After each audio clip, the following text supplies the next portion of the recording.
दोस्तों, कुछ घटनाएं ऐसी होती हैं जो पहले धीरे धीरे पकती हैं और फिर एक दिन अचानक ऐसा धमाका करती हैं कि सब कुछ हिल जाता है। और हाल ही में जो हुआ है वो कुछ ऐसा ही है, जहां अमेरिका जो हर मंच पर लोकतंत्र, साझेदारी और दोस्ती की बातें करता है, अब उसी ने भारत पर नर्म शब्दों में सख्त दबाव बनाना शुरू कर दिया। और यहां पर उसकी भाषा मीठी जरूर है, लेकिन उसका इरादा साफ है, मानो, झुको या भुगतो। और इससे एक बार क्लियर है, अगर भारत ने उसके शर्तों पर चलने से इनकार किया तो उसे भी ब्राजील और चीन जैसी आर्थिक सजा मिल सकती है। सोचिए, वही अमेरिका जो कभी दोस्ती की बात करता था, अब भारत को आंखें दिखा रहा है। लेकिन दोस्तों, कहानी यहीं खत्म नहीं होती, बल्कि असली मोड़ तो अब आया है। वो घड़ी जिसका भारत सालों से इंतजार कर रहा था, अब सामने आ चुकी है। क्योंकि अब फैसला हमारे हाथ में है, क्या भारत अमेरिका की शर्तों पर झुकेगा या अपने राष्ट्रीय हितों की रक्षा के लिए डटकर खड़ा रहेगा।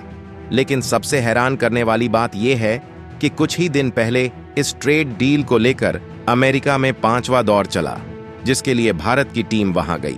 घंटों मीटिंग्स हुई, बातें हुई, फाइलें घूमी और फिर टीम वापस लौट आई। और इसका नतीजा न के बराबर मिला। कोई समझौता नहीं, कोई ठोस प्रगति नहीं। और अब तस्वीर ये बन चुकी है कि टेंशन खुद अमेरिका को भी सताने लगी है। जिस डील को वो भारत पर थोपना चाहता था, अब वो खुद उसकी उलझनों में फंसा हुआ है। हालात इतने गंभीर हो चुके हैं कि अमेरिका के सबसे बड़े अधिकारी अब खुद दिल्ली की जमीन अपनी बात मनवाने के लिए पर उतर रहे हैं। तो अब असली सवाल ये नहीं कि बातचीत होगी या नहीं, सवाल ये है कि अमेरिका इस हद तक आखिर क्यों उतर आया है। क्या वो वाकई भारत से सहयोग चाहता है या फिर पर्दे के पीछे कोई नई चाल बिछाई जा रही है? आइए इस पूरे खेल को अब साफ साफ समझते हैं।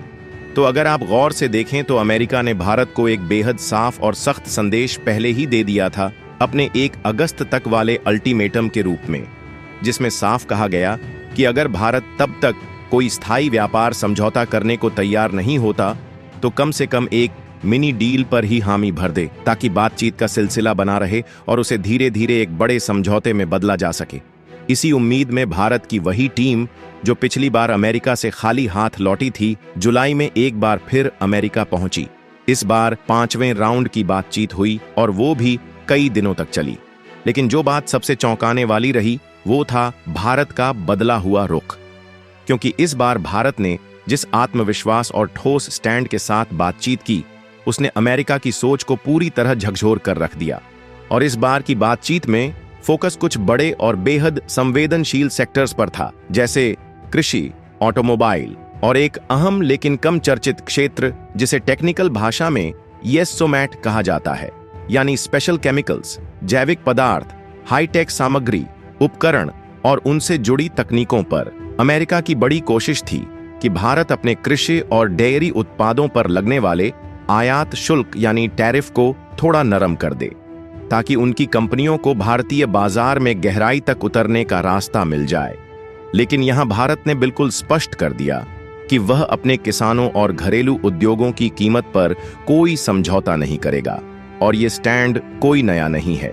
भारत ने आज तक किसी भी फ्री ट्रेड एग्रीमेंट के तहत डेयरी सेक्टर में टैरिफ छूट नहीं दी है। किसान संगठन पहले से ही इस पर सख्त हैं, जहां उन्होंने सरकार को 2 टूक कह दिया है, खेती से जुड़े मुद्दों को व्यापार समझौतों की टेबल पर मत लाओ।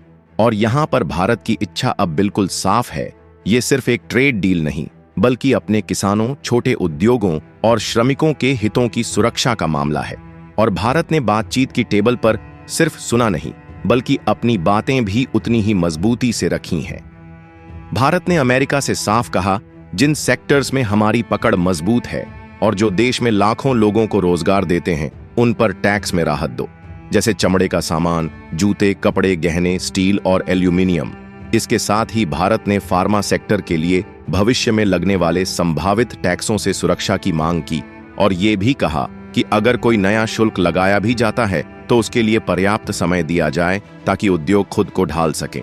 टेक्सटाइल, प्लास्टिक, केमिकल्स और खेती से जुड़े उत्पाद जैसे अदरक, बीज, अंगूर और केले, इन पर भी अमेरिका को टैक्स कम करने को कहा गया, क्योंकि अगर इनका एक्सपोर्ट बढ़ता है तो भारत में लाखों लोगों को रोजगार मिलेगा। इसके अलावा एक और बड़ा मुद्दा है जिस पर भारत शुरू से बेहद सख्त और अडिग रहा है, और वो है स्टील और एल्यूमिनियम पर लगाया गया भारी भरकम टैक्स। जब अमेरिका में ट्रंप प्रशासन सत्ता में था, तब भारत के इन उत्पादों पर एक्स्ट्रा शुल्क लगाए गए थे और देखते ही देखते ये टैक्स 50% तक जा पहुंचे, जो भारतीय मैन्युफैक्चरर्स पर भारी बोझ बन गया। ऐसे में अब भारत का साफ संदेश है, ये गैर जरूरी टैक्स हटाओ, क्योंकि इससे व्यापार में न सिर्फ असंतुलन पैदा हो रहा है, बल्कि भारतीय उद्योगों की प्रतिस्पर्धात्मकता भी प्रभावित हो रही है। यही नहीं, भारत अमेरिका को बड़ी मात्रा में जेनरिक दवाएं भी सप्लाई करता है, वो दवाएं जो आम अमेरिकियों के लिए जीवन रक्षक हैं और किफायती भी। इसलिए भारत ने दो टूक कह दिया, इन दवाओं पर कोई नया टैक्स नहीं लगाया जाना चाहिए, क्योंकि इसका असर सिर्फ इंडस्ट्री पर नहीं पड़ेगा, बल्कि भारत के लाखों परिवारों की आजीविका और अमेरिका के आम नागरिकों की सेहत पर भी सीधा असर होगा। लेकिन हाल ही में खबर आ रही है कि अमेरिका भारत के साथ व्यापार समझौता इंडोनेशिया जैसे मॉडल पर कर सकता है, जिसके तहत कुछ सेक्टरों में टैक्स कम किए गए थे। इससे एक बात तो साफ है, अमेरिका शायद कपड़ों और ऑटो पार्ट्स जैसे कुछ सेक्टर्स में भारत को मामूली रियायतें देने को तैयार है। लेकिन सच्चाई ये है कि तमाम राउंड्स की बातचीत के बावजूद न कोई ठोस सहमति बन पाई, न ही कोई निर्णायक समझौता हो सका। अंत में भारत की टीम बिना किसी डील के दिल्ली लौट आई और अब यही खाली हाथ वापसी अमेरिका की बेचैनी का कारण बन गई है। उन्हें अंदेशा है कि भारत अब उनकी रणनीति को भांप चुका है और अब राष्ट्रीय हितों से समझौता करने का बिल्कुल मूड नहीं है।